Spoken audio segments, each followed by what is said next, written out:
okuli amawulire agakwatagana kuwaswa ne Kato wakati wa Pilato n'ennywandu Yoseeri naye nga bagamba nti enteri wefolo manyako munnyiniyo ate buli kintu kibirako entandika n'enkomerero abantu abasinga badde bamanyi bandibadde bava ku bantu ne baleka abantu ne beegalira mu nsi zaabwe kubanga ne bona okola effutwa ne bona okola effugabbi n'otemula abantu obudde bulina okutuuka ng'olina ogenda wano abasinga obungi mulina essaawa ku mukono obudde kintu kikulu nnyo buli nsonga yonna ate buli kintu kibirako entandika n'enkomerero Nyando Yosoferi ne muganda wo Pilato singa olunaku lunkya ne bagamba nti kaweddemu abantu bagenda kweyambula engoye balinywa omwenge ne factory bajja ziggala olw'ensonga temanyi bulungi bwemutuusiza ku bantu Nyando tomanyi bulungi bwemutuusiza ku bantu Nyando n'abantu bwe bakolagana bwe tuyita ba agent abava ku kyalo mpaka ku international level temanyi bulungi bwemutuusiza ku bantu mutuusizza n'abantu ku bulumi nti omuntu asobola okufiira omuganda we mukazi we oba ne mutataata oba kitaawe era ne mugenda mu family ne mugiyingiramu ne mukyusa statement ne mugamba nti tebateekeddwa okwogera ku nfa y'omuntu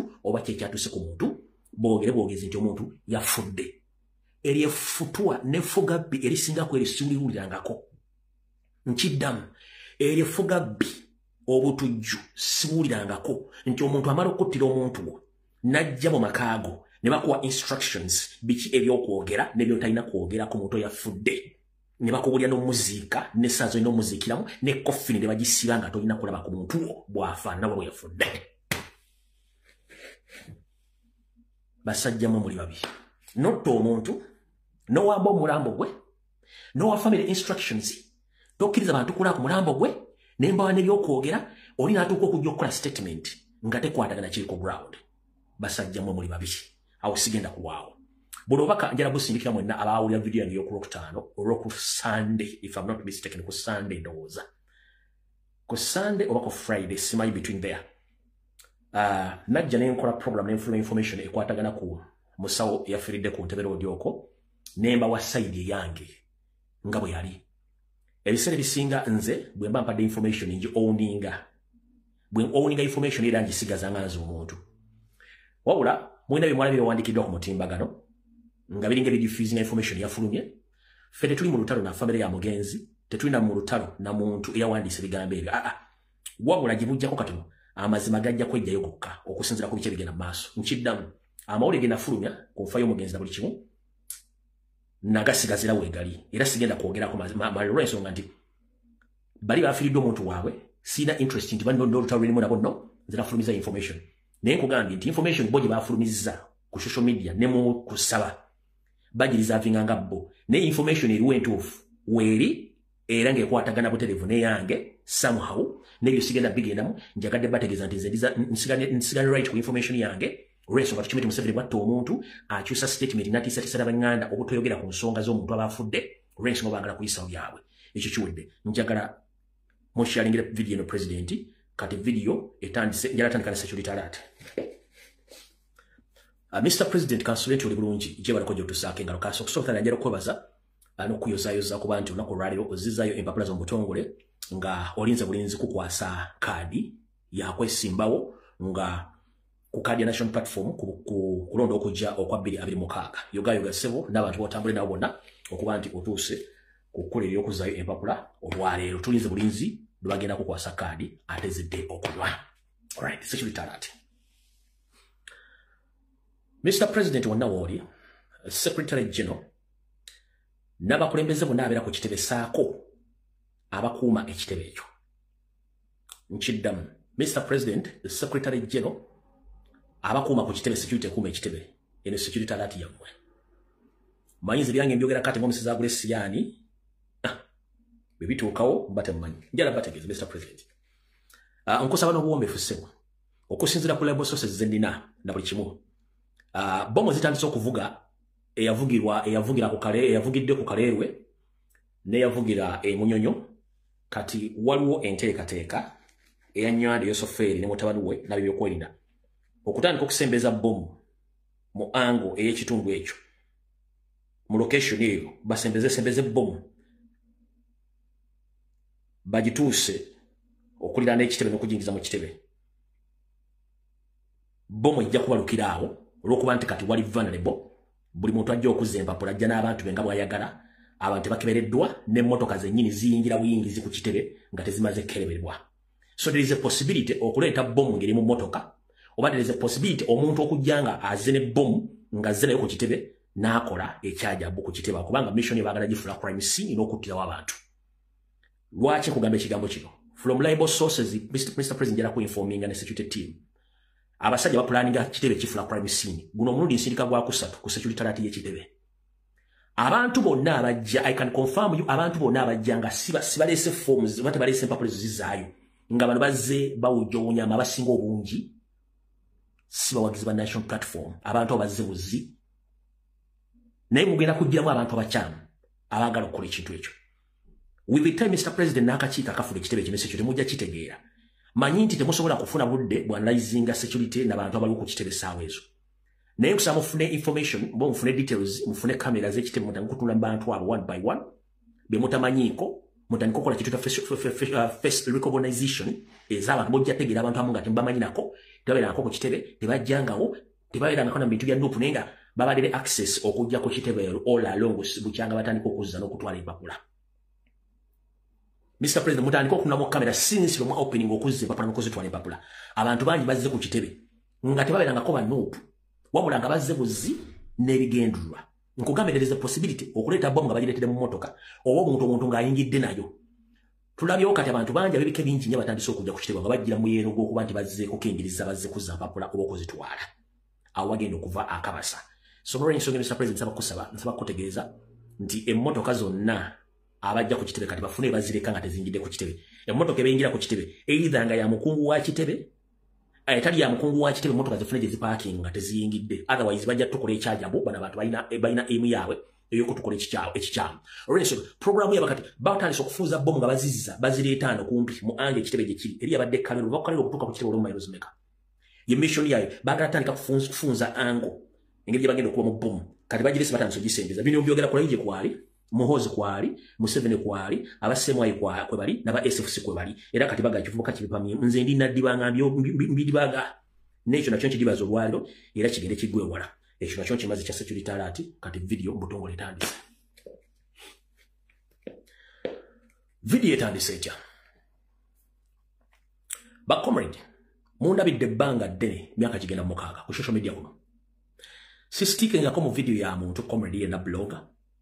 Sigula nga utaona comrade na blogger kubanga sirina budde obudde mba nabo bwakola nsonga za gwanga na kueleza bana Uganda.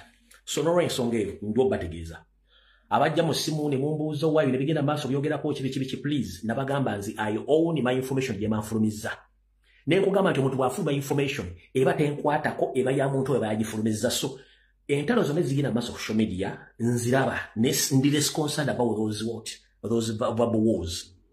Abazitandika bajja zimaliriza nzi siri mu ntalo nkidda mu siri mu ntalo nabagamba sisitinga mu video ya comrade gyabakoze nti kugikwata mu njongerere muno omuntu information gyabakoze sijiddamu ebayiye. So ekintu kyemba sirimu sikyeteekamu nzira baga ekigambo kimu zonna entalo nziraba bulungi nnyo naye siri omu ku ntalo ezo n'abakola information baddembo gikola kubanga balina information era buli kimba kimanyi. Nze omulimu gwo kujja kubawa information buli kimu nekigenda maaso kubanga si owning information, si owning social media, ne owning nze n'abantu bempeereza. So abasigadde buli omu akola information nga bw'ajagala naye nze okujja okumuuza kino kirabye otya atone no please ezo entalo ze sizirimu nabagamba day one sikola information nga nwana n'omuntu ebyo sibeeramu wabula abatandise information nga alina gw'alumba mulumbe paka kuwulira bubi nga alina information ebisigadde byonna Mukama ajja kutukwatirako. Ekyo nakyo njagadde okukola clarification kitegere bulungi nnyo. Abambuuza n'otalo nga tolubaddemu oteesa ki siteesa nze siteesa pia bulungi siteesa bintu bya ntalo naye ng'entalo bwe ziba gye ziri nga ziri genuine ziriko information mugende mu maaso tusiga tujja bbiraba. Ekyo nakyo nkimaze. Alright kati ekirala Wari information ebadde ku social media platforms across the country bantu bangi bajingiddemu ekwatagana ku balimi ab'emmwanyi. Anjala bategeeza bana Uganda mwenna abalimi b'emmwanyi abalimi b'akasooli abalimi b'ebijanjaalo abasuubuzi mwenna njala bagamba nti bujjo tubaga nti ekiri atabale kyekira nasigadde waka mumpulira bulungi nnyo nti ye Uganda ly'eggwanga lyokka munnansi mweyewugulaza naye ng'ensonga gyewugulalizaako agimanyi one kubanga aba ayagala bamwogerere. singa akwogerera taabeewo ani agenda okwogerera toyogere nkiddamu mu Uganda wokka osanga munnansi ng'ensonga emuyinzi naye nga tasobola gyogeraku kubanga atya ng'alinda omuntu ajja amwogerera ensonga eyo.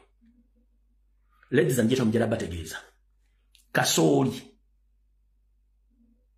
oba ebyamaguzi byonna ebitundibwa within Uganda ne buli wa Uganda tebigwa bbeeyi. Kabere kasooli, kabe bijanjaalo, kazibe nanansi, kakibe kitebigwa bbeeyi. Bisigala ku bbeeyi emu. Wabula system ya Museveni tubannonnyola tukyuse eggwanga buli muntu aganyula muntu yozo amuje mutannategeera. Museveni ajja n'akuguza ekiboozibozi n'okibula bulungi nnyo. Bw'omala okitulamu n'akufuna bw'ati n'afuuka monopoly n'afuuka nga ekintu mu bintu byonna n'amanya mu temukyalina option yalina okubasalirawo bwe butyo bw'akola. Ebintu ebikwatagana okugula emmere enkalo mu Uganda General Musale Natasha ne family ya Museveni biba birimu biba determininga price ate ga katale k'ensi yonna bakatale ka East Africa price esigadde ngeri standard etevuddeewo. Katugambe kiro ebijjanjo badolina okugula 10 kiro bijje begula 13 Kenya ne Tanzania ne Rwanda mu Uganda bagigula 1500 yende yesigaza 1500 kati nakino nakyo temwakitegedde. Museveni waba kusasanya sente empya n'enkadde ku mwanyi zifuna era n'asasula n'abaamukolera omulimu ogwo. Yamanya nti kati ngenda kufuna obwananyine ku mwanyi zino nga nze ensala w'akatale k'ebbeeyi emmwanyi ekyo temwakimanya. Era n'akola n'ekyuma n'akikolere ku mululano ng'odde waabwe ewatali mwanyi era nakyo temwakimanya. Ngera sente za muwa musolo kati bw'amala ekyo n'agamba kati ngenda kuzza ntya sente zange ngenda kuzza ntya sente zange n'okufugaza omuntu abadde alina essuubi nti agenda kugaggawala. Museveni ye muntu ajja n'akuwa essuubi. Bw'amala okuwa essuubi n'okyamu kalobera kyamukeetedi. Bw'amala okuwa essuubi n'amala n'akuyiwako amazibwe vu nga tokyalina ky'osobola kukola. Kati abalimi mwenna abali mu Uganda tubadde nga tubagamba nti ekirya tabala kyekirya n'asigadde waka. Ndi wano okugamba ebbweyi y'emmwanyi katale k'ensi yonna tennakyukako okuggyako okulinnya obulinnya. Ebbeeyi y'emmwanyi katale k'ensi yonna tennakyukako wadde okugwa erinnya bulinnya olwa factors zino. Ensi ezibadde zimanyikiddwa mu kutunda emmwanyi ku katale k'ensi yonna empitirivu eziri mu mambuka ga Amerika. Ensi zonna zaafuna obuzibu olw'embeera y'obudde tezikyasobola kuteekayo emmwanyi nga bazagala. Kitegeeza emmwanyi ziba mu bitundu ebirala by'ensi zikyali katale. Ebbeeyi y'emmwanyi ku nsi yonna ekyali wakati wa dola nkaaga eri wakati wa dola 6 n'obutuntundu 9 ze dola 7 kilo emu ekyali wakati wa dola 6 n'obutuntundu 9 kitegeeza gibale nti ndawuli figure dola kilo emmwanyi egula nusu egula dola 7 bw'okwata dola 7 n'ozza mu sereze Uganda almost egula emitwalo 2 n'ekitundu basirabidde. Kati ne kututte kwa World Market njagala ogenda obuuze mukwano gwo ali e Kenya ali e Rwanda ali e Tanzania omubuuze kilo y'emmwanyi egula sente mmeka. Kilo y'emmwanyi egula sente mmeka. Njagadde ntandikire mu mubagati bakwatako kankuwa katono nnyo. Kilo y'emmwanyi e Kenya kilo y'emmwanyi e Kenya egula wakati kuba zirimu ebika zirimu n'emitendera. Kilo y'emmwanyi egula wakati wa siringisi 5.63 n'obutuntundu 5.7 ewamu n'egula nusu 10,522 kilo y'emmwanyi e Kenya egula siringisi eza Kenya 5.63 n'obutuntundu 5.7 zisente za Uganda omutwalo gumu 15,229 ekyo kika ky'emmwanyi ne standard yaayo eyo. Bw'ogenda ate ku mmwanyi ekika ekirala ne standard yaayo kilo y'emmwanyi egula siringisi 1,173 mu butuntundu 5.4 gyemitwalo 3,10,719 eza Uganda kilo y'emmwanyi e Kenya kuba zirimu ebika. Kadooza zino ez'ebitaano 3 za kiboko if I'm not mistaken za kiboko egula 15,229 kati ndooza kase yagula 10,777 n'obutundu 5.4 gyemitwalo 3,10,719 kilo eyakase ndooza e Kenya okusinziira ku ekyo. Kati kiba kitegeeza mu Uganda emmwanyi Museveni kennyini ng'ayita mu basuubuzi mu kampuni ze be babagadde bateekeko ekinyiga bo bagula emmwanyi ku bbeeyi gye baagala nga bagigula ku musuubuzi. Lwaki? Bw'ogenda ku mutimbagano gwa Uganda Coffee n'ebiddako emmwanyi ekyali ku bbeeyi entuufu. Omulimi kino tokimanyi? Omulimi amanya azerumbuye. Bw'ogenda ku mutimbagano n'okebera ku Uganda Coffee Marketing Small Marketing bikoze biti ebyo bitongole bisekyabijjukira kuba babijja bisinga obungi. Emmwanyi ekyali ku bbeeyi emu eya waggulu tennakka wabula gwe Museveni akusindikira abantu abasuubuzi ne bajja ne bakudondola ku ground ku nnyumba yo mu kirujjalo ne bakugamba nti sente mwatugula nusu kanana ku mutwalo naye ng'ate ku bbeeyi tennakyukamu esigadde nga bwe lwaki kubanga he owns the right mwamuguze mwanyi mwagitwala kati waliwo lyekola nokomesewano wenkugambidde mu kifo ky'okujja okwogera ensonga zino mwenga abantu muzirekedde abantu abalala baziboogerere eyo nsobi lwaki wasanya kaulu kya Spirita Mayiga Ssalonga Mulengejja afutubadde Mmengo yenna nyini kampuni eyamwanyi terimba si ya Ssaabasajja Kabaka nti ye era balina dipo ne mwanyi bazitwalako mu Europe bazitwalako e Dubai nawone ku international market bazitwalako nga omu ku bantu abavunaanyizibwa ku bwalimi oba ne mwanyi tannavayo wadde okukola statement ekwata ku mulimi wa wansi gwe yagamba nti limi mwanyi ebisigadde bimulekere tannavayo kola statement lwansonga ye y'omu ku bavujjira Museveni obunyama tasobola bagamba kituufu ekyo kubanga mujja kubuuka oba abalemesa mukamaawe okubba nga bwe yangadyagadde okubba okitegedde bulungi mwe muvayo ne mugamba nti gundi babaga nti abaana batuleka ne badde kikumbe mubalemesa emulimu gwabwe buli kintu kyonna ekikwatagana ku defendinga Museveni Ssalonga Mulengejja ne bantu basobola kuvayo kwogera ku nsonga zino kubanga bakimanyi bulungi nnyo nti bannayuganda balina kubabba mpaka kuwulira bubi ekyo mukitegedde bulungi nnyo saagala balwisaawo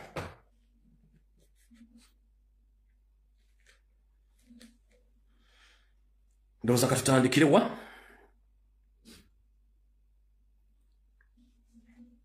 dakiika 23 obufunze akatambi katambise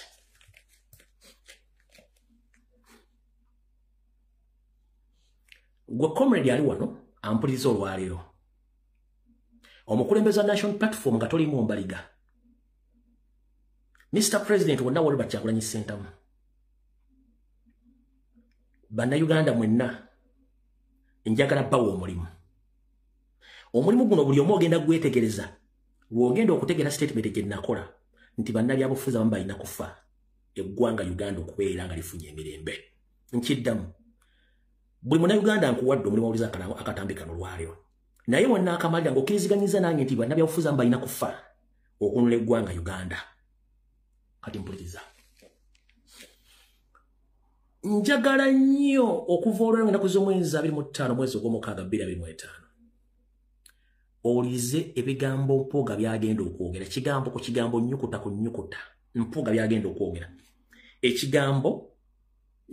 ekigambo bwakyogera bwakivunula bwakifundikira ne bwakikoze njagala mugoberere nnyo Abedi Bwanika ebigambo byagenda okwogera buli nnyukuta ne statement ne bwagiwumuliza ne bwagisitulira agyogereyo Mbwatekama ow'Entebbe Mabikke bonna bali mu group ne Ssalonga Mulengejja wasanya kalo Charles Peter Mayiga njagala mugendere statement ze bagenda okukola okuva n'olwaleero nga buli kigambo kye boogera mu kiteekeko nnyo essira era mu kivundule ebisigadde mu n'amanya kye mugenda okumpa bwe naba wendi obanga namwe we muli okuva olwaleero nga nakuza omwezi 25 ogw'omukaaga 2025 mutandika okwetegereza ebigambo Mpuuga Mayiga Sseggona Abedi Bwanika Mbwatekama ow'Entebbe saako ne Mabikke bonna statement zibagenda okukola muzeetegereze nnyo lwaki muzeetegereza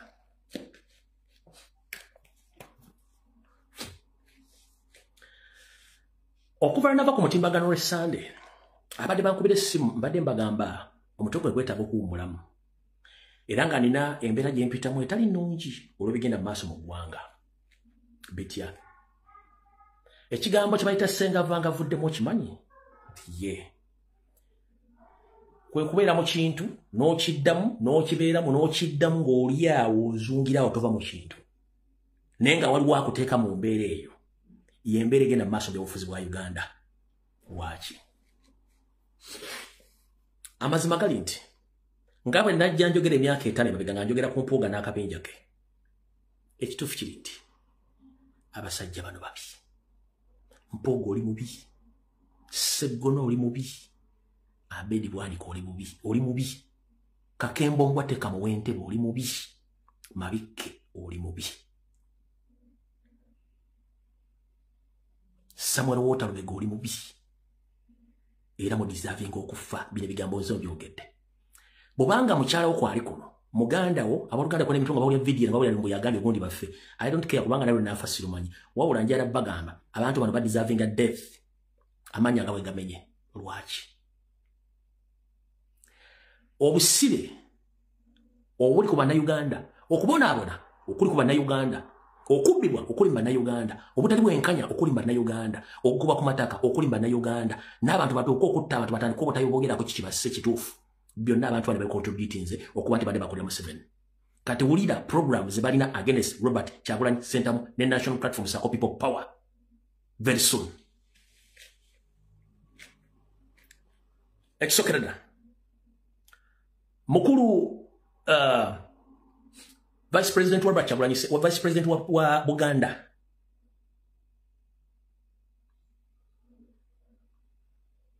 Vice President wa Nupu Buganda na kuwa security alert nenkugambe namba yange eri public domain nkubire simu wagano jikuba which is okay.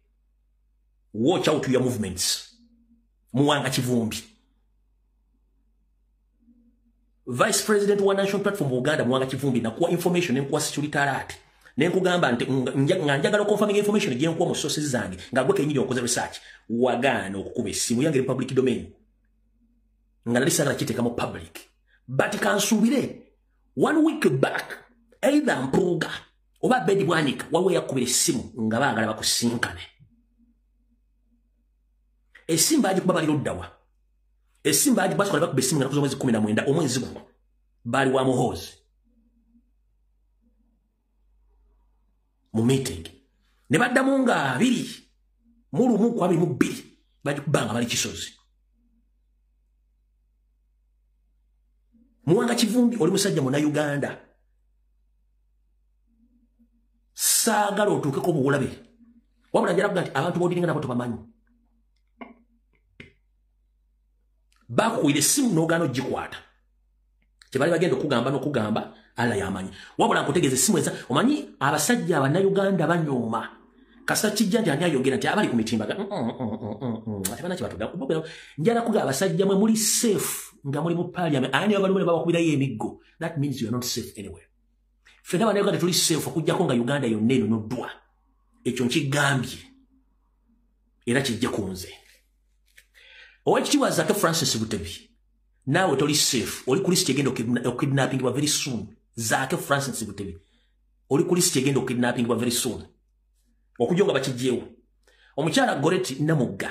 Oli ku list egenda okidnappingibwa very soon. Okujjako nga bakijjeewo.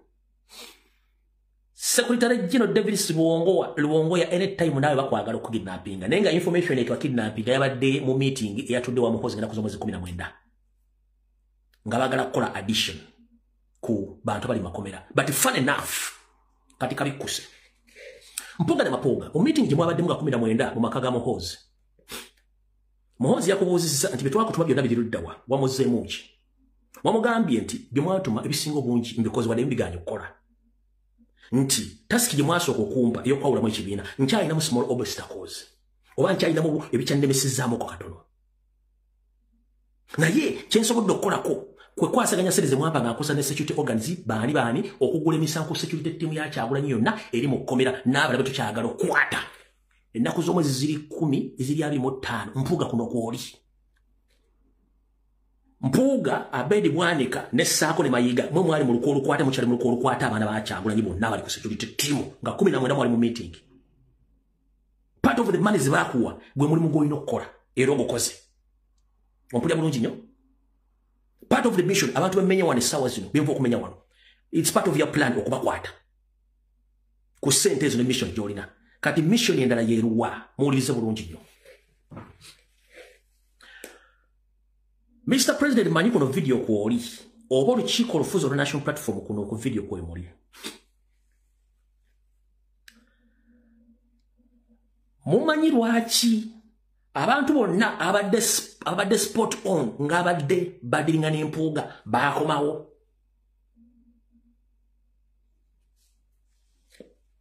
Mubadde mukimanyi abantu bonna abadde badiringa n'Empuuga baakomawo ne basubmitinga n'empapula zaabwe mbadde mukimanyi lwaki baakomawo. Ekyo kimu soko simbe wakati. Mubadde mukimanyi lwaki abantu abo baakomawo okusiikinga okufuna kaadi za Nuupu. Awo soko simbe wakati. manyi lwaki bakoma ngenda kikunyonyola mukimanyi lwaki abantu bangi benyigidde mu kujja okulaga interest okuvuganya ku kadi ya national platform eyo number 2 abamu tebaddemu active politics wa national platform nga tebaliimu lwaki bazze essaawa zino nkubuuza omanyi lwaki abantu bangi bazze abatabadde active mu politics wa national platform currently nga basaba meetings empapula bangi nyo obadde okimanyi no kati kuvire ku ntolo kwezo kwinjiza nakakola esatu entonotono then tuli kujja kugenda kwa kati nkozesa mutwe 1 ensonga lwaki betwateekamu engalo ne batulaga n'otulaga nti bakyamu ne mu parliament balemerera nga bagaba veeyo ne basalawo bakomewo bakime national identification bakime kadi za national platform besimbewo teyali nsobi it was a backup plan for Mpuuga ne PPF but yeah balina options bbiri esooka yeruwa 1 bwemba wa kadi kigenda bayamba bonga babantu ku interest zaabwe era kigenda kuyamba NRM ne PPF kigenda bayamba kitya buli abadde yatulyamu olukwe tagenda kukyusa yabadde akola mu kimuligimu mu kisanje kisoose agenda bikola Joyce baagala ekibiina kya national platform kyamuwandikira nti tokyakikikirira interest zaakyo mu parliament yavaayo nkubuuza Mr. President General Secretary abakulembeza national platform sakulide bwe mwawandikira parliament nti Joyce baagala mumujje kakiiko takyakikira interest za national platform yavaayo kati atavaayo yajja kimekadi mwawandikira parliament nekende mu informing atogenda nti tetukyalina mukwano naawe wadde obuvunaanyizibwa tebukyagasa national platform n'aganirayo nakati gyali kati bwajja okukima kadi aba agenda kukyusa byakola mu kisanja ekisoose oba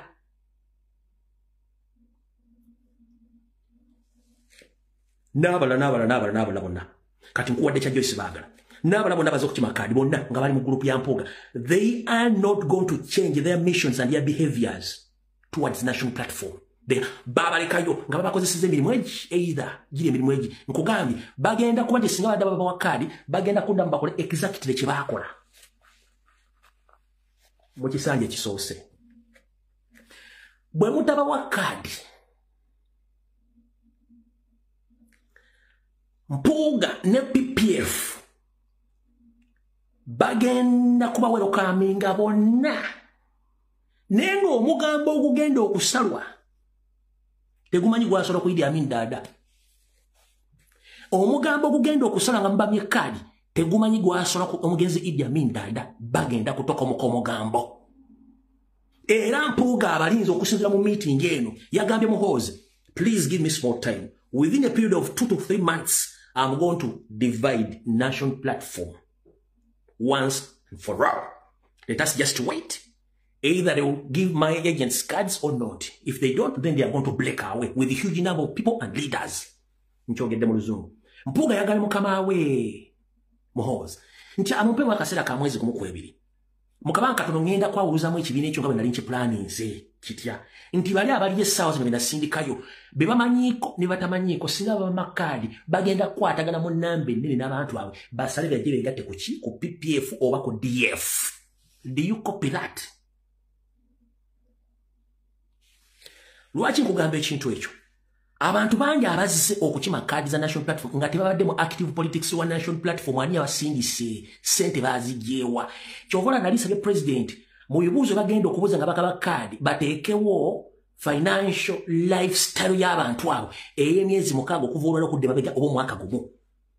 Naye simanyi oba diye nga bagitwala oba bagireka kubanga financial lifestyle y'omuntu yekulaga omuntu ono sente gyazijje n'omulimu gw'abadde akola. If someone can't even explain the income and expenditure of himself or herself kibakitegeeza nti oyo yali disqualified y'omu ku nkwezengeezo kubanga Museveni wetwogerera essaawa zino sente zeyakasipendinga okusindika ba agenti be mu national platform zisinga sente za kampeni zeyakubisa mu kalwa akawedde akiwakana jangu ompaabire.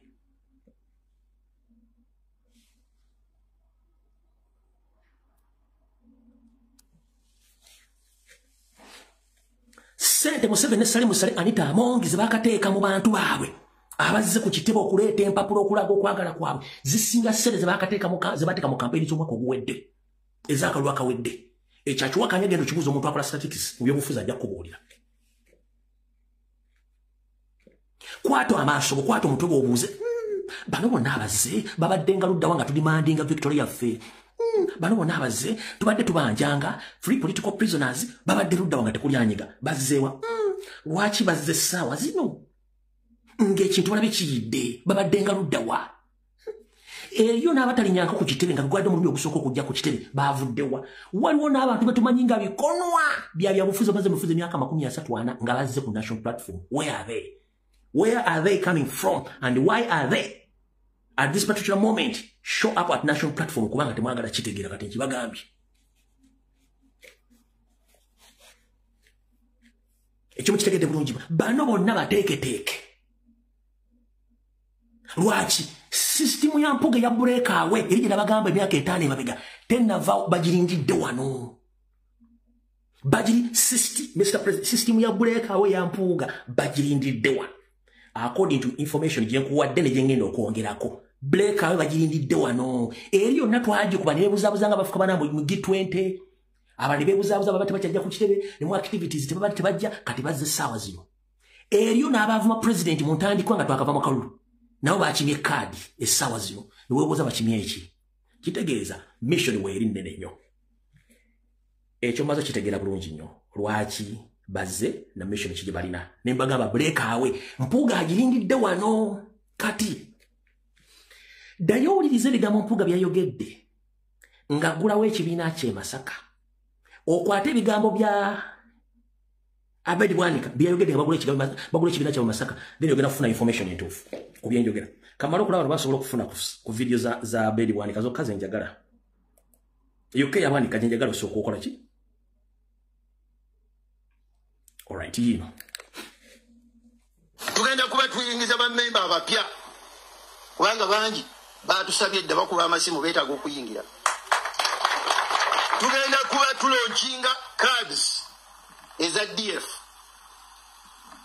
mujazira bwe zifaanana kuba bwe zisoose okubeera bwe zityo mu Uganda bammemba bakubira amasimu bane bakubira amasimu kiringa bonogamba omuntu wonti owaye nja kudda mwange muntereke yeche mukuyecheggulo muntereko ye system ero bana kuyecheggulo kuyechemesera munterako nja kuba wendi kikyo kyembagenza ko bagamba ekyampoga kyo video saga de gifuna ne kamba somere ye n'ekitongole kye kyamole be kyawandise eno BBS yewandika ku Rampuga banna kibiina ky'obufuzi ki Democratic Front balaze okutya olw'ebyo bufuzi bibagamba nti bitandise okuwaba naddala mu Buganda nga kino kiri nti kyandibanga kivudde ku bantu okuggwamu essuubi n'abakulembeze ab'ekibogwe owulira bw'amala okwogera ebigambo ebyo ng'ali mu kugulawo ekibiina kye mu byobufuzi tukola ekintu kimu obeera n'ekigendera nekigendera kyo ki tekigendera kyakujjako Museveni focus yono giteeko ki ku Museveni so si ku bantu abatali mu state house baba balina obuyinza focus kugiteeka era ne byogenda okukolera abantu bogenda osawulu obyogera ng'obifokasinga ku biremi oli so si ku bantu bogamba nti olina omuludde obuvuganya omanyi bannayuganda muganya okutegera ekigambo kino kanki bategeze kyetuyita ebyobufuzi gwe mutendera omuyitwa bannabyabufuzi okwesimbawo okusaba obuyinza mu abalonzi okububawa nga basinzira ku ebyo ebibaberemye gavumenti ebadde oba eri mu buyinza oba gye baagala okuggyako ne bw'olaba agamba nti agala kuggyako gavumenti ng'ata amaanyi gonna agatadde ku muntu omu gwalwanyisa nga si yali mu buyinza tobuuzanga kigendera ky'abana abantu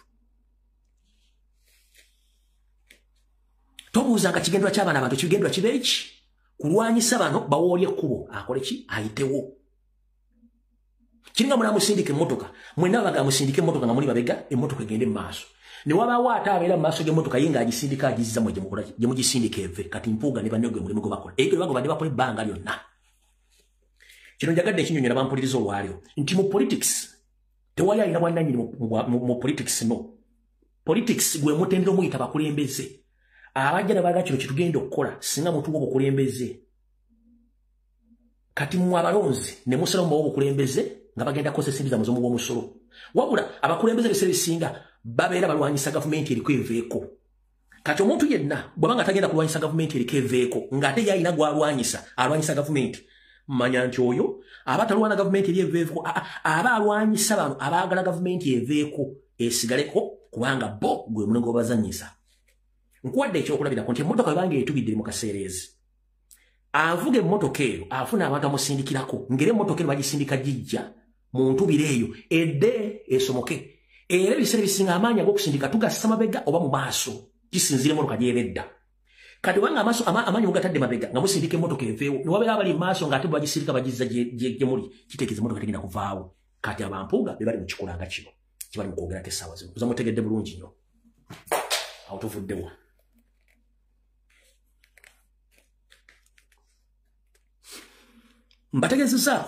Mbategezezza mukama waabwe Muhoozi abaweeyo omwezi gumu n'ekitundu bibiri. Bajja kuba bamaliriza enteekateeka ey'okufuna kye baagala. Nti bakimanyi bulungi nnyo nti abantu bangi bagenda kumbibwa kaadi ate bajje beegatte ku PPF oba ku DF. Era nga ne ssente ez'okubafandinga weeziri balwedde okufandinga. Kubanga bakimanyi bulungi nnyo kye bagenda okukola. Era Mpuuga yagenze mu maaso n'agamba mukama we Muhoozi nti bwe kiba kyetaagisa kusasula as in to pay some individuals in national platform to cross over to DF, we shall do that. Mpuuga kuno kwoli wagambe if it means to pay some of the leaders and candidates to cross from national platform to come to DF or PPF, we shall do it because we have money and we have power. We shall do it.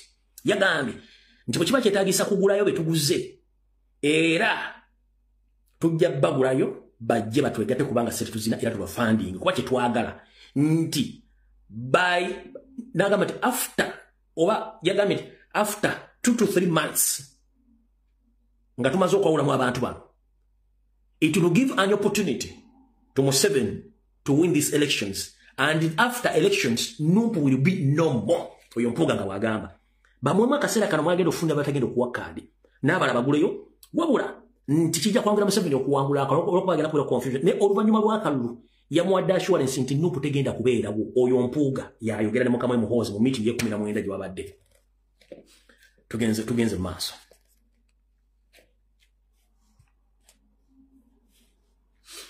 Muhoozi ye kennyini nga diddiggi n'alyoka n'agamba nze nkoye omuzannyo gwama kubanga tulina programs nyingi nnyo. Program esooka okulonda kukoma mu kana akalwa akajja. Bwe kaggwako tetugenda kukkiriza bannansi kulonda. Parliament erina okulonda ki? Erina okulonda obukulembeze. Kati nze mbuuza mukulu Dangerous Mechanical General. Dangerous Mechanical General. Nze mbuuza, can you predict the future or you know what is going to happen tomorrow? Omanyi tugamba nti kasajja katono okanyumira mitala wa mugga nga tosanze Irani. Kasajja katono okanyumira mitala wa mugga nga tosanze Irani. Irani ayina omuntu gwe yatutte nga talinnya mutwalidde ku kkalya n'olwadde akyewuunya. G'omanyi omuntu okuga nti musajja w'amaanyi nnyo Kanyama n'atandika okusaba amazzi mu nnyamba akasajja kantwala kanzita. Kati Muhoozi gw'ogamba essaawa zino tomanyi kigenda kutuukawo mu kyalo. Dangerous Mechanical General nkutegeeza muganda wange. Oba onyo Walagi londa mutandika omusengejja. Walagi ajja kwogeza bwe batajja kusobola. One, you are not qualified to be in Uganda. You are foreigner. Ekyo tokola nkomulimu gwonna. Tokola nkomulimu gwonna. Oli kusereza mu musolo for the rest of 40 years. Oli kusereza mu musolo. Tokola nka application toba nko kitwale okukoze. Togenda nko ku front wabula go simuka busimu sigenda kunywa mwengo na kwogera byoyogera. That is wrong. Lekera okumanyira n'okwogera bigambo bitisatisa bana Uganda. First and foremost, just ogamba nti oyine mundu. Yes, mundu ozina tukumanya sereza mu musolo.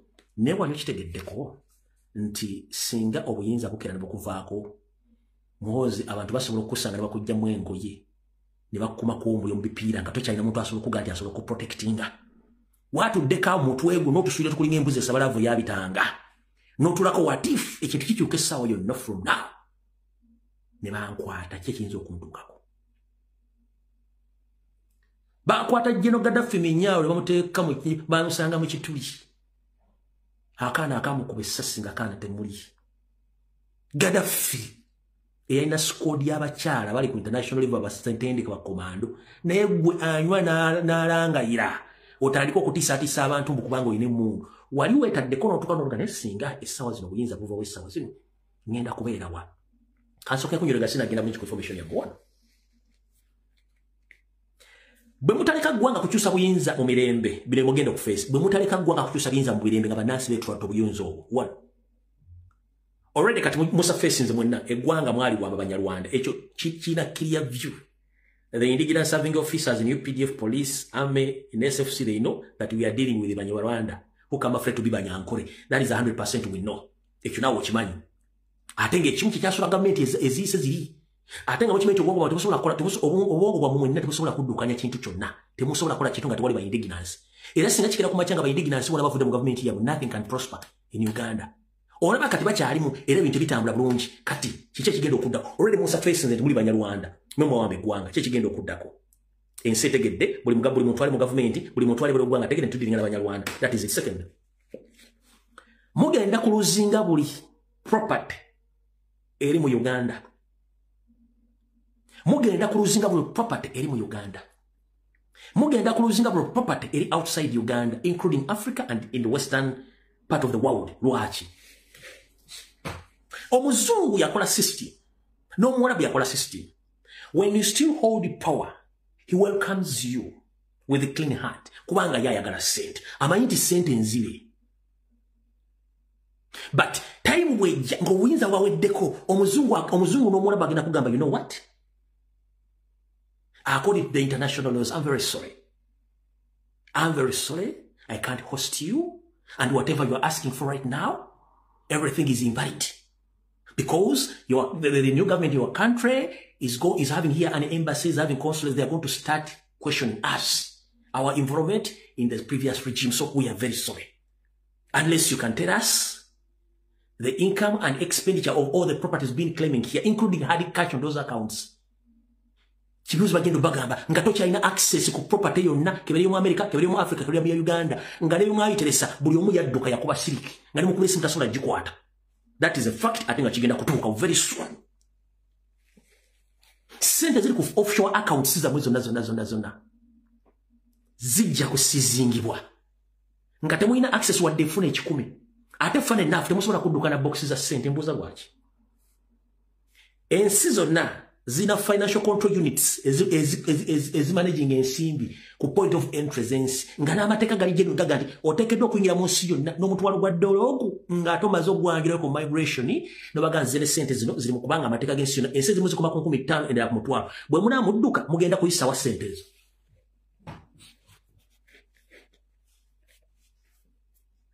Mugenda kuyisawa sente ezo tewali kitegeeza sente zemuyine Kenya, zemuyine Rwanda, zemuyine zonna zigenda kubeera freezed kubanga temukozesa bwongo.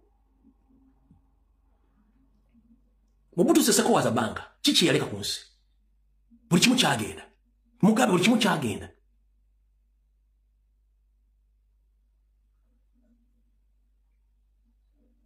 Eri Bashir wa Sudan buli kimu kyagenda ali mukomera. Gaddafi buli kimu kyagenda talina kyalina buli kimu kyagenda. Nemuganya okukozesa opportunity. The moment you start dictating na Uganda batukoye accept bakoye togenda bafugiza mundu mpaka tune kiri Kenya abalonda luto bamwefulire bakyamwagala. Kitegeeza the moment you lose the moment you lose the love and credibility eri abantu bakulonda oba oluzinze buli kimu. Kati mulwaki mutala kubanga muli mu fear temumanya ani yani buli agala kubanga amanya mutabusi temwagala bantu boogera. Ask yourself, bwe mbange gwanga muga nti muli bannansi lwaki omuntu avayo kubuuza ekitufu mutta ate akola ekyobusiru ne muwa protection. Nkubuuza lwaki abuuza ekitufu mutta ate akola ebyekisiru gwe mwagala ne muwa protection. Gwoze gwanga ligenda kubeera bintu bya kisiru mpaka abantu bali mu diaspora bamaze emyaka n'abadduka eggwanga amini awambye abalanga obota wambye baka katudduke Uganda osanga bwe litere tulidda ebyali mu 7 ebyali mu 6 ebyali mu 5 mu 8 bye biriwo n'okusinga wo. Mwemuloze gwanga ligenda kubeera mwege ntatampaka mwali mwagenda kumwalwanira ki awo tuvudde sagala kuwa yagadde butegeeza abaana bamukolo bajja bategeera eno gye bakwesi n'abazzukulu bammwe ekirungi nti it's very easy to identify your grandchildren and your children's woes. ne banno ekintu kyangu nnyo okuba identifyinga kyemwakola mwali muli bagezi nnyo naye ate obusiri kyemwakola nga muza muli bagezi ate mwatu muli basiri nnyo mwe temwamanya nti twategeera Salimu Sale alina abaana basukka mu 10 ffe tumwalooza tujja kuba Museveni alina abaana basukka mu 12 ng'abaana abo mu documents zaabwe tezindikating ate Museveni ye taata waabwe zindikating bataata balala nnyo naye ng'ate 60% bataata basinga obungi Baganda naye ng'omwana wa Kabano wabula kitaawe nga Muganda oba kitaawe nga Munyankole oba nga guardian we yalimu nga kitaawe ekyo temwakima tusobola okitegeera both mu passport mu national identification communication je tulina ne spine tubamanyi bonna we bali be baani tubamanyi bulungi nnyo kati mwali mugambye kiti n'abaana bali mu diaspora tubamanyi we bali mu kimu kye bakola oli bulungi nnyo kati bino mwagalo bitegeera at time nti muteekeddwa okutowiza ngo budde bukyali kubanga wasindika basajja bo omwezi oguwedde Museveni wagamba nti wasindika CID Semwine ne ISO ne special investigation team okuva mu State House bagende bakole okunoonyereza bantu ki abali mu government munda bagala okusula government wabawo emyezi 2 esigadde wiki 2 report tebannagifuna kuba tebalina go batadde konti yono mutuufu lwaki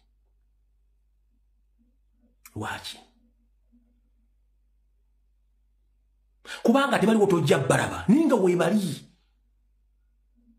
nekyo bagenda kukola report ey'abantu abadde bakudirecting nti mukola ensobi bakutera report eyo batugeho basibe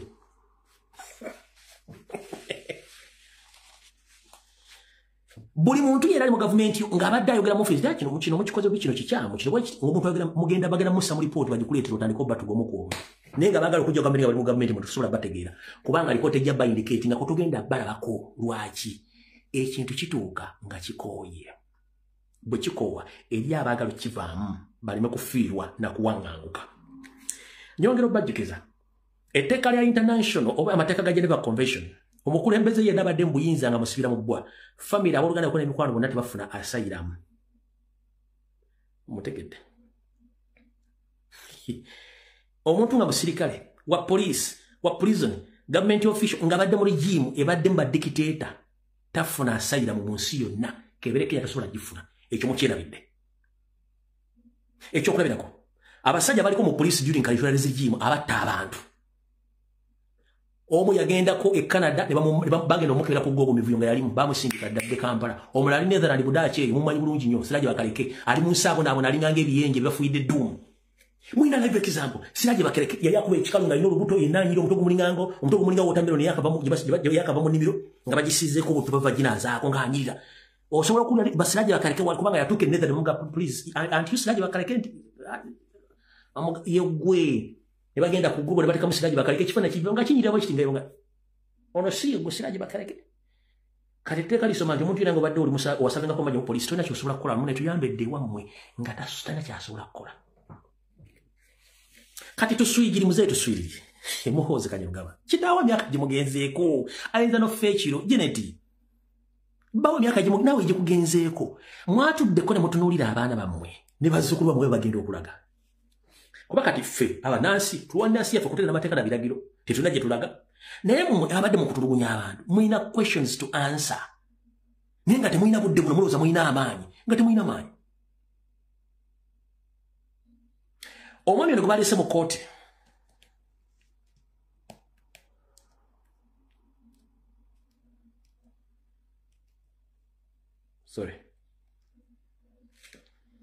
omwami ono gwe baleese mu kooti kale wakatambi nakatadde mwana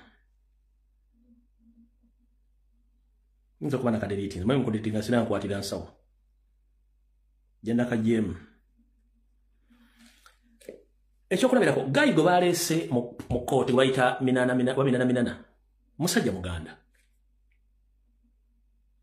Kayihura yamukozesa n'abale sobi bamutabusi ono minana yagambye nti maze ennaku nnyanga sirya ndi mu police custody tebampa mmere lwaki bagenda mukozesa kubanga bagenda mukozesa ensobi afe enjala oba afe ekikutuko mu kkomera kuba tasobola kumala naku nyanga tolya ojja kulwala ebirwadde bikugjewo nga tebakukutteeko wabula ofudde bufi kitegeeza oyo mba mugjewo naye nga bonna abaaka bano abalimu aka bano balya butaala ne Kayihura alya butaala naye nga ate mukimanyi bulungi nnyo nti Kayihura emu kubattanga abantu n'abala we bali batambula wabula ono y'omuganda ngwa Kaganda oba Kabaka Kaganda atasobola kumanya nti ejjanzi teribuuka na nzige abewa amanyi okuba nti bakuwaddeko otusanyalaze bakuwa obuyinza n'olaga nti oli wamwanyi mbwa kaganda oba kabwa kaganda bakuwadde ennaku nnya tolya mmere bakusibyeko emisango nti gowatta naye nga bemwatta nabo kimanyi bulungi nti bagamba n'ogwo bo bali wabwe batambula bafulumadde eggwanga gw'oli awo lwaki gw'oyagala kuŋŋamba nti abantu bonna battibwa under Kayihura's regime Kayihura yatolanga butozi order okutta nga tafunye order from above. The first person guba wako information ne order jeziva okulagira to execute or to kill anyone is your senyande to bahabwa. Teri musirikale wa amaji wa polisi asobola kola order kutta muntu. Nga Museveni tategedde kubanga bamwa briefings kumacha mutuntu n'akawungezi okuva mbadiso fuso pupu bonna bawandika report ne bazisindika ku CID nezitwala ekibuli nezibe kimu nezigenda ku semwayi neziva ku semwayi zijja mu State House afuna okuva kumacha mutuntu n'akawungezi n'afuna briefing kukyebegenda maaso mu gwanga tebasobola kutta abantu during Kayihura's regime ne muga nti Nyando Yoseferi yatamanyi bigenda maaso yali abamanyi abasubuza abafa banadini abasajja n'abakazi abaganda ababbibwa abakolwa buli kimu akimanyi kati gwe kabaka ganda goba wako otwanyi n'akabundu notandika okusinika ebinnyo ng'embuzi esabalavu ng'ewunyiza mu musulo n'olyoka otandika okulaga amaanyi kati gomaze na kunyata bakuwa ogenda kufa bagamba n'ogwo bayite waawo bagende kuba temwagala kutegeera yenkola gye bakolamu eyo lwaki nkugamba ebigambo bino bino bigambo byogera nga byolekeza Museveni family ne Muhoozi ne Sali Musale gyali eggulu azifu nti weggulu time egenda kutuuka temuleki mugamba na Uganda ate very soon kubanga bagambe kasajja katono okanyumira mitala wa mugga Irani abadde omusajja abadde amugambo Irani kaana kasomero akaana kasomero tekafunisiza musajja olubuto omusajja teyagadde ate mu nsonyi tugende kwa abortion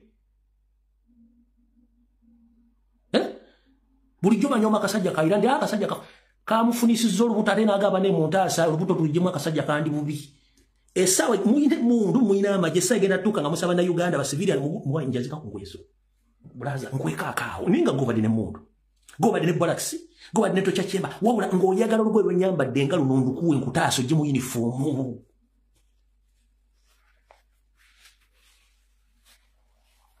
gwe tsana mati kigenda kujja gwe soka webuze lwaki abantu bali excited nnyo ku mawulire ga Pirato gesimanyiiko mutona magulu kubamba gambye siriyo lwaki bali excited just lwa mawulire kuba temwagala kutegeera awo tuvuddewo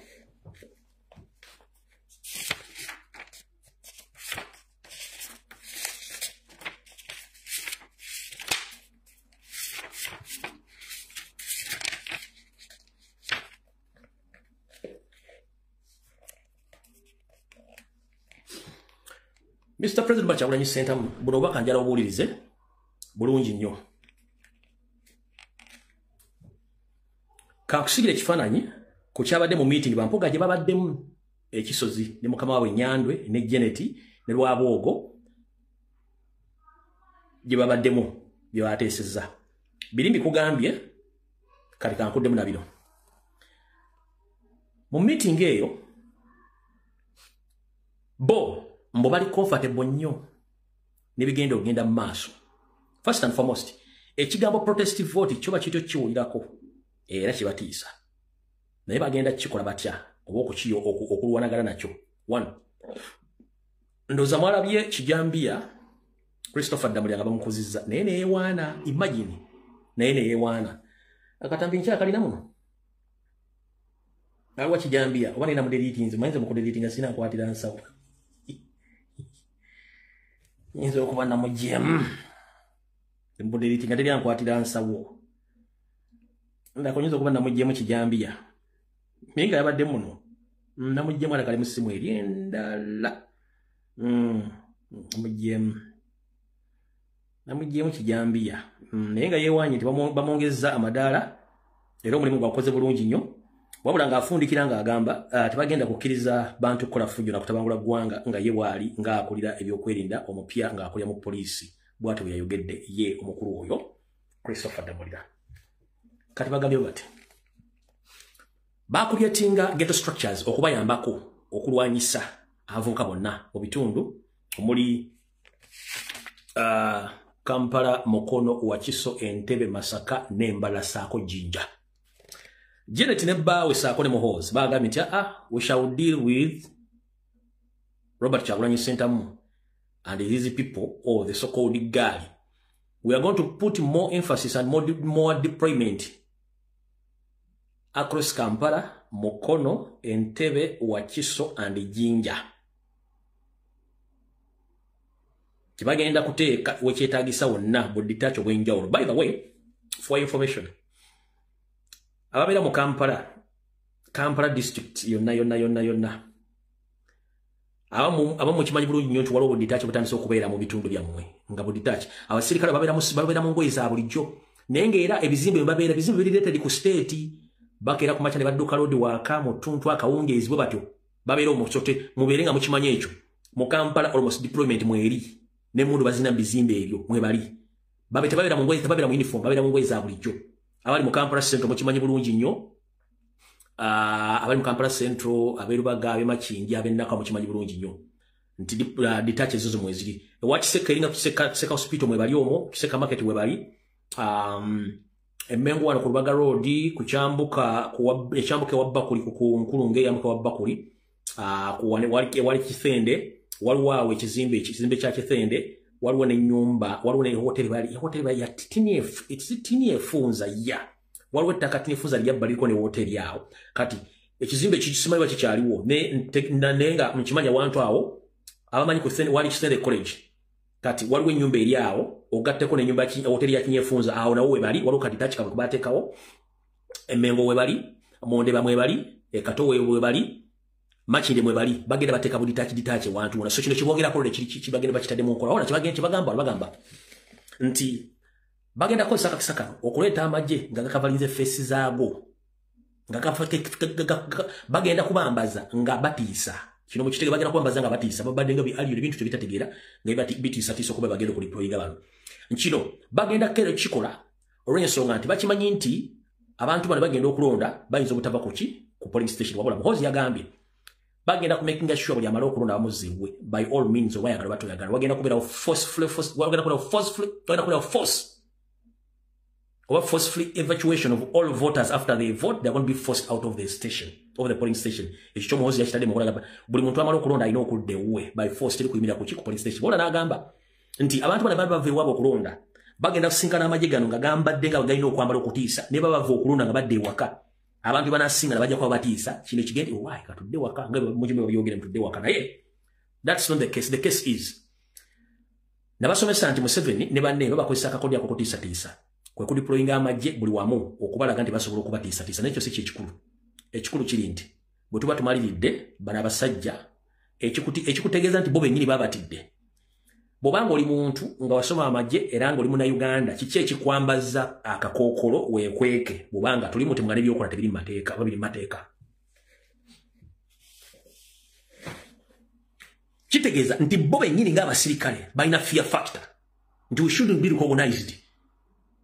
Gwe Museveni oyagala kutiisa Bannayuganda muhozi oyagala kutiisa Bannayuganda n'ekyo otamanyi nti abasirikale boyambaza masiki zino already bo bali mu fear factor yeetya.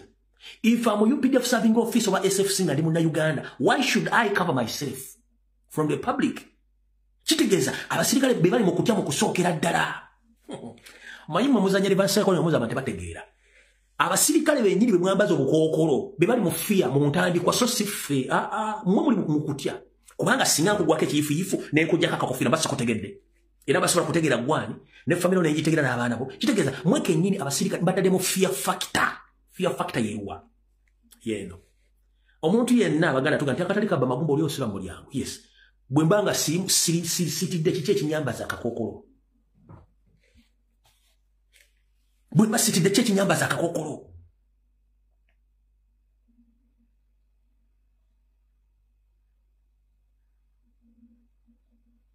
n'ekirala buli musirikale gwe munaaleetanga si munnansi the moment public etegeera nti ono si munnansi yes abakomboozi n'abanyanya abalaba olutalo lwa Wote ne Lutwa abakomboozi ekyasinga obatawaanya nga tebamanyi nnimi za mu Uganda nga tebamanyi nnimi za Uganda abanyanya ekyasinga obatawaanya n'okubatta nga tebamanyi nnimi zonna za Uganda ze baali boogera era abasinga obungi bafiira ku makubo mu Kampala Mukono Wakiso eggwanga lyonna kyekyasinga okubattisa.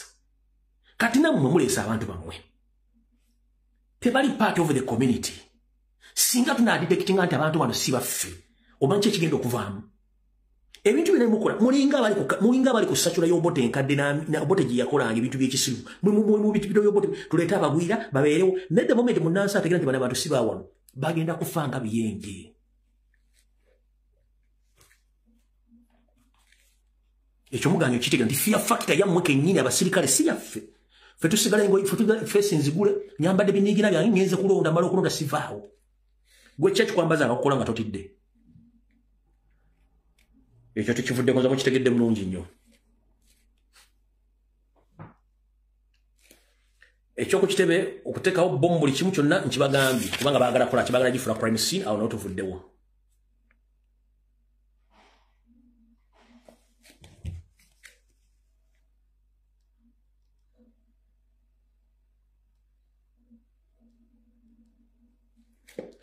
leka tugende ku nsonga endala mwenna eyabalemi okutegeera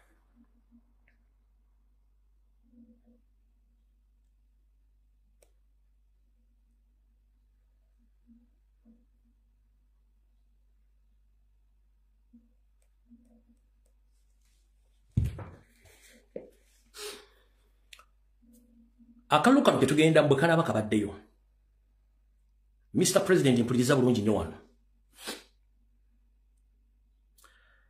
Janet era mu meeting eno yagambye nti we shouldn't worry much tebeteekeddwa kweteeka nnyo mu stress lwaki nti bo balina already results zaabwe bagenda kubeesinga in fact bagenda kubeesinga ku results ziri ezaakolwa akawedde yeje nti bwagamba yeje nti agamba nti basiteekeddwa kweteeka ku panic already balina amaanyi balina backup y'abasirikale so tebateekeddwa kutya nnyo abantu bakola mu commission bantu baabwe ne bagenda okukola bintu byabwe byonna wabula kino kyenjagala ekyamu mukitegeere era mu meeting ya Mpuuga e19 omwezi guno bwe yabadde ne Muhoozi mu makaage yamugambye nti mwe mulina powers na buli kimu nti yes nti bwe tugenda mu kalulu kano mutukolere ebintu bino wammanga bino Mpuuga yabyongera bigamba Muhoozi mulina judicial system and courts of law nti yes mwagala Buganda ne Busoga nti yes mugenda tukolera kino wammanga okulonda katugendemu abeesimbo beesimbewo mukole okunoonyereza nga akaluka akagwa nti Nuupu efunye abantu bameka mu Buganda mu Busoga ne Mambuka efunye abantu bameka nti Wakyagulanya awangudde nti ye byabakama agenda kukola nga bwe yakola luli era abakama baweereddwa ebiragiro okukola nga bwe yakola luli wabula ku luno bagambye baagala bakikole bamale bumazimaanyi nti bagenda kulangirira buli memba wa parliament yenna wa NRM oba NRM leaning mu Buganda mu Busoga ne mu Mambuka ebisigadde bigwere mu kooti bo bagenda kulangira ebisigadde bigwere mu kooti ng'erina ebiragiro nti buli ajja mu kooti okuwa omusango by'okulonda mu bisaze mu with immediate effect mumala mudde so bo bagambye nti kabagende mu kulonda ebiva byonna bijja kuggwera mu kooti kakabe ka presidential kakabe kaaki kambe ba parliament nti ebisigadde byonna era bajja bimanaging mu kooti ng'emisango bagidismissinga nga bagenda maaso mu kubanga judicial bagiteeseteese bulungi nnyo under Karugire under Kiyiwa Kiwanuka ne Chief Justice Winnie Doro kati kimutaategedde era kye mbagambye ebintu bino mujja kuba bitegedde kimutaategedde Museveni okugamba nti agobya abalaalo mu Mambuka kyeba ngobye nti abaagala no it was a deal agreed on in the forthcoming elections nti judicial system oba Chief Justice yakulya abalamuzi bonna yes bwe yakwatagana bannaaba mu Mambuka baswapinze deal ne Museveni nti kale ffe tutudde abalaalo bamwe bajje mu Mambuka bino mwagala tubakolere mu makooti tujja bikola yabadde swap deal abalaalo ne banaleekaana batya deal bagikoze kati mukitegedde bulungi nnyo kati olwali mukitegedde bino byonna bimulaba wano bw'abalaalo simanyi bakaana musimi eri abadde deal kyobola nti baagala linda konka balage wano Yero saaterese kintu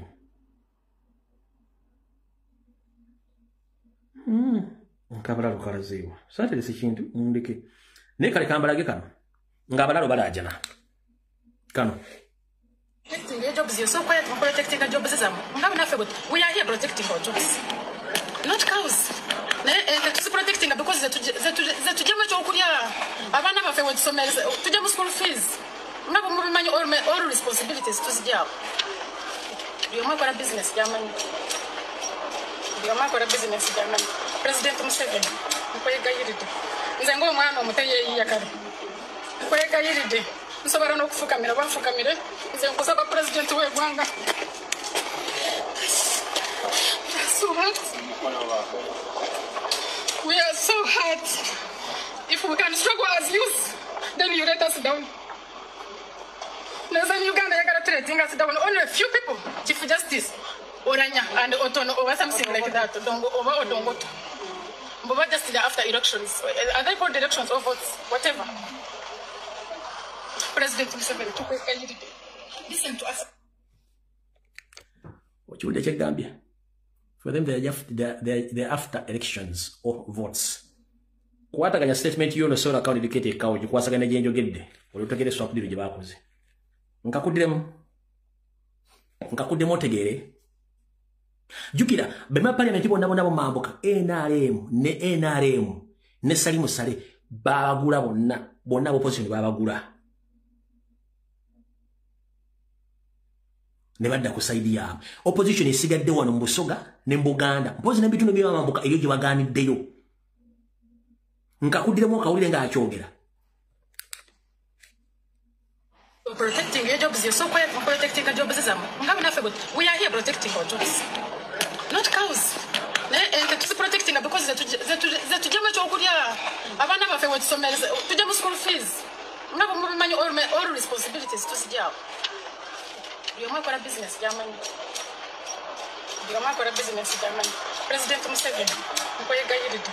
Nzengo mwana omuteye yakare. Kweka yiride. Nsobara no kufukamira bafukamire. Nzengo saba president we gwanga. So hot. We are so hurt. If we can struggle as youth, then you let us down. In Uganda, you got to us down. Only a few people, Chief Justice, Oranya, and Otono, or something like that. Don't go over or don't go to. But just after elections, are they called elections or votes? Whatever. President Museveni took a listen to us. Right. So, what information you want there?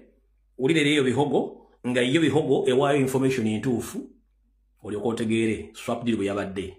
Kati bo bagamba nti bajja kimaliriza mu kooti. Video na mujajije ngana kuzomwezi mujajije munamo jijide nenga ndikoza 25 gw'omukaaga 2025 mujajijayo nga muri fanya ku bintu bina byenjogedde. Kati buno bakanjala busindikira bana Uganda. Abantu abo mbalaba buli gwanga mu Uganda lina gye livana gyesimuka. Niba na Uganda monsobera muganyo tegera kumutya. Mwesigaliza nnyo buli muwe bintu bitana makulu embiwa makulu. Bobanga onasobola gamba nti ba Northerners babaletinze down mwenga baani. Are you part of the Northerners? Gwe sera bihoga ndi educated bihogo. Muri kitundu ku bantu abasibuka bazali ba mambuka. Ani abasindika era ni abatwalayo. Era mwe musibuka wa mu Uganda. Je mutasobola kubeera. Lwaki tembera ko wamwe? Lwaki mutu jemi noboli? Era mugandi bagundi batogera ko lwaki tembera ko wamwe? Buli gwanga balinda aiwabo walyo. Nemwe mugenda muzunga mulinga mukagwa mu kanzu wano wali we mugandi basosola ani agenda okusosola ngo ina byosibuka. Mwe muze mugande muzirisize bintu byabana. Mugenze mwankole mukoze kyekimu. Mugenze munyoro mukoze kyekimu. Mugenze mambuka muri mukutwala kulisa bintu by'abantu. Lwaki tembe musibuka ruda lwaki tembera ko wamwe? Gwanga kiyo ulyanga lye mulugunye ddala yo mu Uganda. Njala tubere open. Kulokutangira bo amasimu. Njagala obulire gwange ddala complaining mu Uganda ati bali sosola. Manno okunya ku mazzi. Tuli amawanga 5 mukaaga. Tribes 5 mukaaga muzijukize kwa. Tuli tribes meka. Tuli 5 plus. Muzijukiza kwa na tribes ezili mu Uganda. Kwate simu yogena mu Google otekemu how many tribes are found in Uganda. Ontele kuwa ne nambe ntufu.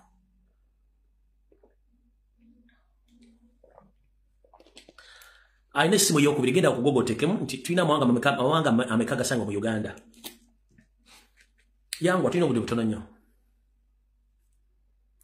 Manyi gali 50 plus. Kubasagala kuwa figure gisimaze kunoonyerezaako. Nenga nti manyi gali 50 plus.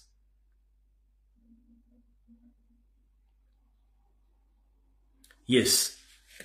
Senoga gali 52. Kat among the 52 tribes which are originally found in Uganda, nobody amongst those tribes who claim that they are 62. That they have been discriminated in Uganda.